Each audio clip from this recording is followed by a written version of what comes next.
అదే RTV app వార్తల్ని క్షణాల్లో చదివే అవకాశం ఉంటుంది. ఒక న్యూస్ పేపర్, ఒక టెలివిజన్ ఛానల్ మీ చేతుల్లో ఎప్పుడూ ఉంటాయి.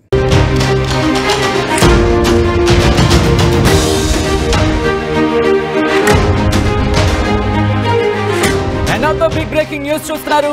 కవిత ఇష్యూపై రియాక్ట్ అయ్యారు మంత్రి పొంగులేటి శ్రీనివాస్ రెడ్డి. కాంగ్రెస్ లోకి కవిత వస్తే మంత్రి పదవి ఇస్తారా అనే ప్రశ్నకు రియాక్ట్ అయ్యారు ఆయన. లేదంటే వేరే పదవి ఇస్తారా అంటూ కూడా అడిగిన ప్రశ్నకు తనకు తెలియదు అంటూ చెప్పుకొచ్చారు ఆయన. నేను కాంగ్రెస్లో చిన్న కార్యకర్తను మాత్రమే అంటూ చెప్పుకొచ్చారు మంత్రి పొంగులేటి. కవిత ఎపిసోడ్ టీ కప్పులో తుఫాన్ అంటున్నారు మంత్రి పొంగులేటి. ఎవరో ఆడిస్తే కవిత ఆడుతున్నారంటూ సంచలన వ్యాఖ్యలు చేశారు. కవిత ఒక్కోసారి ఒక్కోలా మాట్లాడుతున్నారన్నారు మంత్రి పొంగులేటి. ఓసారి దెయ్యం అంటోంది, ఇంకోసారి దేవుడు అంటోంది అంటూ చెప్పుకొచ్చారు మంత్రి పొంగులేటి. నాన్న మంచోడు, అన్న కుట్ర చేస్తున్నాడు అంటోందంటూ చెప్పుకొచ్చారు మంత్రి పొంగులేటి శ్రీనివాసరెడ్డి చిట్చాట్లో భాగంగా.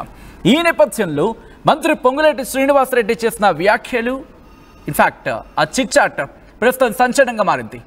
ఎందుకంటే కాంగ్రెస్లోకి కవిత వెళతారు అనే ఒక చర్చ, ఒక ప్రచారం జోరందుకున్న తర్వాత కాంగ్రెస్ పార్టీకి సంబంధించి డిఫరెంట్ వర్షన్స్ వినిపించాయి.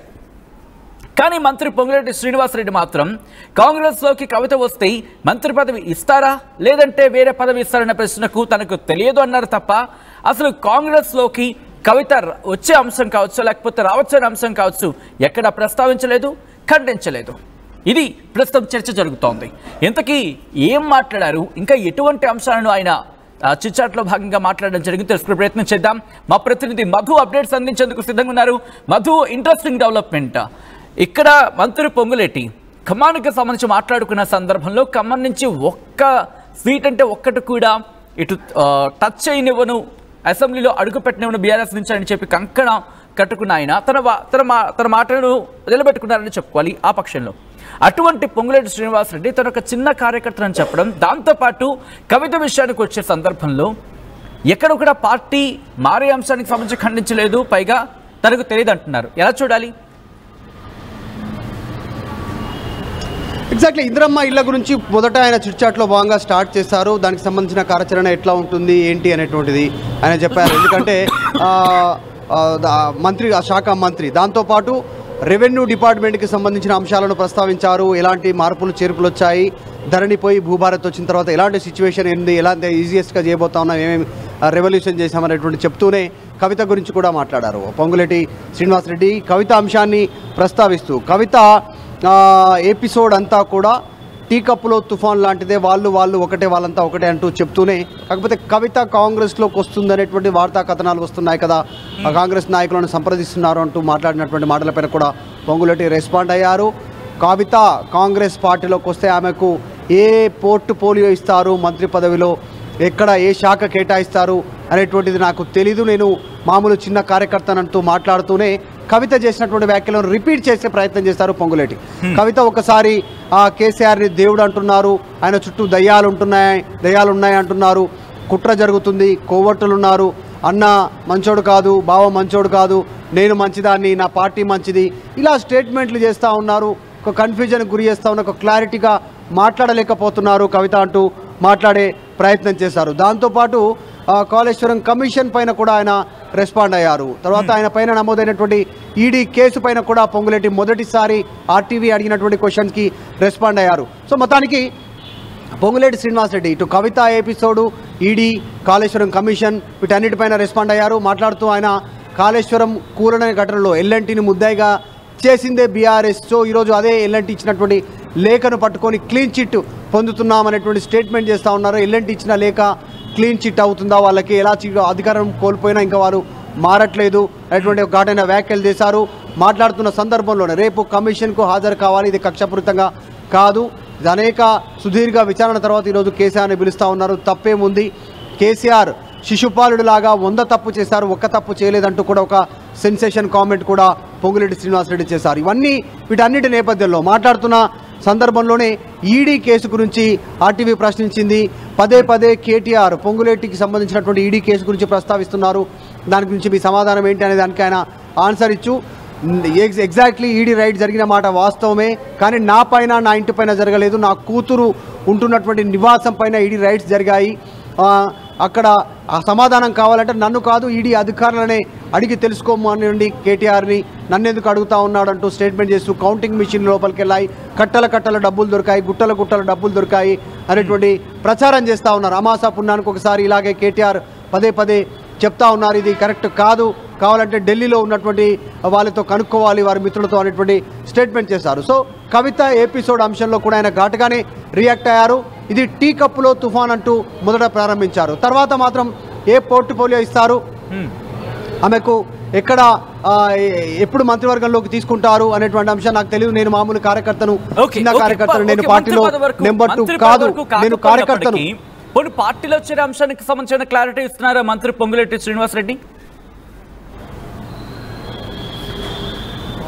ఎగ్జాక్ట్లీ, అంటే ఆ విషయం నాకు తెలీదు, నేను కార్యకర్తను అంటున్నారు. ఇప్పుడు నేను పార్టీలో నెంబర్ 2 అనే ప్రొజెక్షన్ జరుగుతూ ఉంది, కానీ నేను నెంబర్ 2 కాదు అంటూ కూడా ఆయన క్లారిటీ ఇచ్చుకున్నారు. నేను నెంబర్ 2 కాదు, పార్టీలో నెంబర్ 1 వచ్చేసి ఇక్కడ తెలంగాణలో ముఖ్యమంత్రి రేవంత్ రెడ్డి. సో నెంబర్ 2 నేను కాదు, కేవలం కార్యకర్తను అన్నారు. మాకు బిగ్ బాస్ రాహుల్ గాంధీ మాకు ఢిల్లీలో ఉన్నారు, ఆయనే మా అందరికీ బాస్ అని చెప్పారు. సో ఇక్కడ నెంబర్ గేమ్ లేదు, నెంబర్ 2 నేను కాదు, సో నేను కేవలం కార్యకర్తనే, నాకు అన్నీ తెలీదు, పార్టీ నిర్ణయం తీసుకుంటుంది ఏం జరిగినా కూడా కవిత విషయంలో అనేటువంటిది ఆయన క్లారిటీ ఇచ్చే ప్రయత్నం చేశారు. సో మొత్తానికి కొంచెం డిఫరెంట్ వేలో ఆయన రెస్పాండ్ అయ్యారు.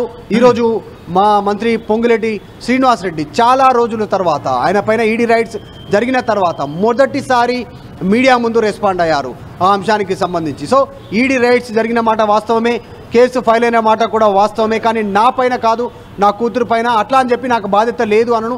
తండ్రిగా నా బాధ్యత కూడా ఉంది, నాకు కూడా సంబంధం లేదను, నాకు కూడా సంబంధం ఉంది అనేటువంటి అంశాన్ని కూడా మెన్షన్ చేశారు. సో పొంగులేటి శ్రీనివాసరెడ్డి అనగా అటు గృహ నిర్మాణ శాఖ మంత్రి కూడా ఆయన కాబట్టి, అటు ఆ శాఖకు సంబంధించిన అంశం, రెవెన్యూ మినిస్టర్ కూడా ఆయనే, రెవెన్యూకి సంబంధించిన అంశం, తర్వాత పొలిటికల్ అంశాలు, వీటన్నిటిపైన మాట్లాడే ప్రయత్నం చేశారు. చాలా ఘాటుగానే రిప్లై ఇచ్చే ప్రయత్నం చేశారు మొత్తానికి. కానీ మధు, ఆ కుటుంబానికి సంబంధించి, ఎందుకంటే బీఆర్ఎస్లో కూడా ఆయన ఉన్నారు, బీఆర్ఎస్తో ఆయన అసోసియేట్ ఉన్న సందర్భం గతంలో మనం మాట్లాడుకున్నాం ఎలక్షన్స్ ముందు వరకు కూడా. సో అటువంటి వ్యక్తి ఇప్పుడు కవిత ఇష్యూకి సంబంధించి ఎటువంటి రియాక్షన్ చెప్పడం జరుగుతుంది? ఏమైనా ప్రయత్నాలు జరుగుతున్నాయి, అయితే కాంగ్రెస్ నుంచి ఏమైనా ప్రయత్నం జరుగుతుందా, లేకపోతే కవిత వైపు నుంచి ఏమైనా ప్రయత్నాలు జరుగుతున్నాయంటూ కూడా ఆయన ఏమైనా లీక్ ఇచ్చే ప్రయత్నం ఏమైనా జరిగిందా? ఒక ప్రముఖ వార్తా కథనాల్లో పత్రికలో వచ్చినటువంటి కథనం తర్వాత కవిత వాటిని ఖండిస్తూ వస్తూ ఉన్నారు, ఫేక్ అంటూ ఖండిస్తూ ఉన్నారు. సో కాంగ్రెస్లోకి వెళ్ళే ప్రసక్తే లేదంటూ కవిత ఆల్రెడీ స్టేట్మెంట్ చేస్తూ ఉన్నారు. ఆల్రెడీ కాంగ్రెస్ దేశంలో, రాష్ట్రంలో మునిగిపోయేటువంటి పడవ అనేటువంటి స్టేట్మెంట్ చేశారు. అలాంటి మునిగిపోయే పడవలోకి నేనెందుకు వెళ్తానంటూ మాట్లాడిన కవిత ఈ రోజు నుంచి ఇంకా కాస్త ఘాటు పెంచారు, డోసు పెంచారు కాంగ్రెస్ పైన మాట్లాడడం పైన. సో కాంగ్రెస్ పార్టీలో క్యాస్ట్ పాలిటిక్స్ నడుస్తూ ఉన్నాయి, చాలా స్పష్టంగా దళితులను అవమానిస్తూ ఉన్నారు అనేటువంటిది. ఎవరైతే వంశీ ఉన్నారో ఎంపీ, కాంగ్రెస్ పార్టీ దళిత ఎంపీ, ఆయనకు ప్రోటోకాల్ ప్రకారం పిలవలేదు, అవమానించారని నిరసన వ్యక్తం చేశారు. అంతకుముందుకు యాదాద్రిలో బట్టి విక్రమార్క దళిత సంబంధించినటువంటి మంత్రి, ఆయనను కింద కూర్చోబెట్టారు, మిగతా వాళ్ళు మాత్రం పైన కూర్చున్నారు. సో ఇలా దళితులను అవమానిస్తూ ఉంది, క్యాస్ట్ పాలిటిక్స్ చేస్తూ ఉంది కాంగ్రెస్ అంటే, ఆమె డోస్ పెంచుతూ ఉన్నారు. సో మొత్తానికి కాంగ్రెస్లోకి వస్తుందనేటువంటి వార్తను కాంగ్రెస్ పార్టీ నాయకులు ఎవరు పెద్దగా ధృవీకరించట్లేదు, ఆమె కాంగ్రెస్ వైపు వస్తుందనేటువంటి అంశంపైన. కానీ సంప్రదింపులు జరిగాయి అనేటువంటిది అయితే చర్చ ఉందో దానిపైన మాట్లాడడానికి ఎవరు సాహసించట్లేదు. ప్రస్తుతం వారి ఇంట్లో ఇంటర్నల్గా ఉన్నటువంటి అంశాలపైన మాత్రమే మాట్లాడుతూ ఉన్నట్టుగా కనిపిస్తూ ఉంది. అందులో బాగానే పొంగులేటి శ్రీనివాసరెడ్డి కవిత విషయంలో రెస్పాండ్ అయ్యారు. దాంతోపాటు రఘునందన్ రావు సంబంధించినటువంటి అంశంలో కూడా ఆయన రెస్పాండ్ అయ్యారు. ఒక టీవీలో వార్తలు చూశాను, అసెంట్ భూములని పట్టా భూములుగా మార్చుకున్నారు అనేటువంటిది నాకు తెలీదు. రఘునందన్ రావు అయినా ఇంకొక రావు అయినా ఖచ్చితంగా వారికి సంబంధించినటువంటి అంశంలో అధికారులు ఆరాధిస్తున్నారు, నిజానిజాలు త్వరలో బయటకు వస్తాయి అనేటువంటి స్టేట్మెంట్ చేశారు. రైట్, అంటే బహుశా ఈ ప్రచారానికి సంబంధించి, ఎందుకంటే కవిత కాంగ్రెస్ పార్టీలో చేరుతారు, లేకపోతే మంత్రి పదవి అడిగారు, ఈ అంశానికి సంబంధించి చర్చ జోరందుకున్న తర్వాత ఇంకొక వర్షన్ కూడా వినిపించింది.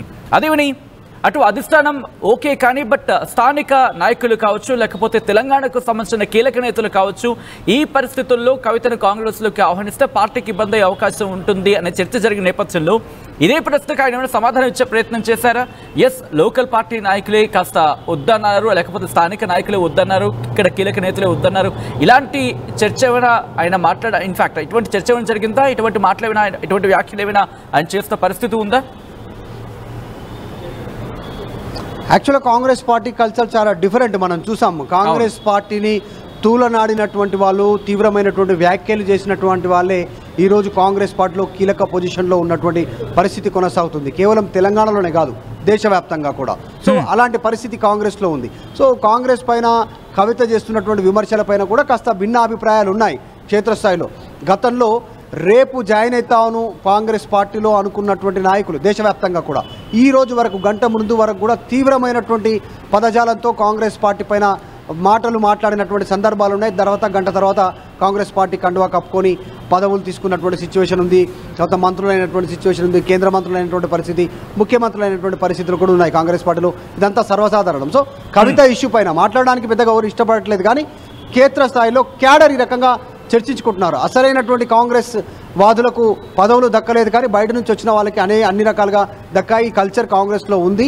సో ఫ్యూచర్లో ఏం జరుగుతుందో అనేటువంటి ఒక అనుమానం, ఒక క్వశ్చన్ మార్క్ని కాంగ్రెస్ పార్టీ కార్యకర్తలు అనుమానంతో చూస్తూ ఉన్నటువంటి పరిస్థితి. సో ప్రస్తుతం అయితే పొంగులేటి ఆమెకు ఏం శాఖ ఇస్తారు, ఏ పోర్ట్ఫోలియో ఇస్తారు, ఎప్పుడు మంత్రివర్గంలోకి తీసుకుంటారు అనేటువంటిది నా దృష్టిలో లేదు. నేను కార్యకర్తను మాత్రమే అనేటువంటిది కన్ఫైన్ అయ్యే ప్రయత్నం చేస్తారు. నేను నెంబర్ 2 కాదు, నేను కార్యకర్తను చెప్పుకునే ప్రయత్నం చేస్తారు పొంగులేటి.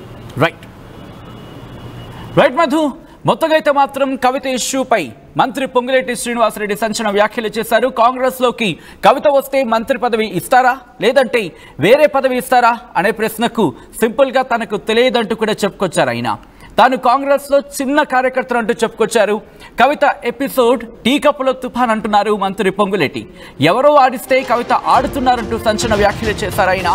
కవిత ఒక్కోసారి ఒక్కోలా మాట్లాడుతున్నారన్నారు ఆయన. ఓసారి దెయ్యం అంటోంది, ఇంకోసారి దేవుడు అంటోందంటూ చెప్పుకొచ్చారు. నాన్న మంచోడు, అన్న కుట్ర చేస్తున్నాడు అంటూ కూడా చెబుతోంది అంటూ కూడా మంత్రి పొంగులేటి శ్రీనివాసరెడ్డి చెప్పుకొచ్చినట్టుగా తెలుస్తోంది చిట్చాట్లో భాగంగా.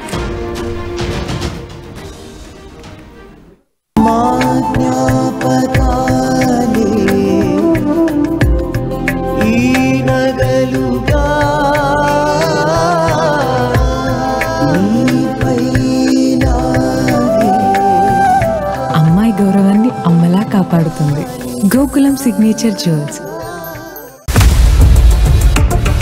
ఇండియా పాకిస్తాన్ ఉద్రిక్తతలపై లేటెస్ట్ అప్డేట్స్ కోసం డౌన్లోడ్ చేసుకోండి RTV లైవ్ యాప్.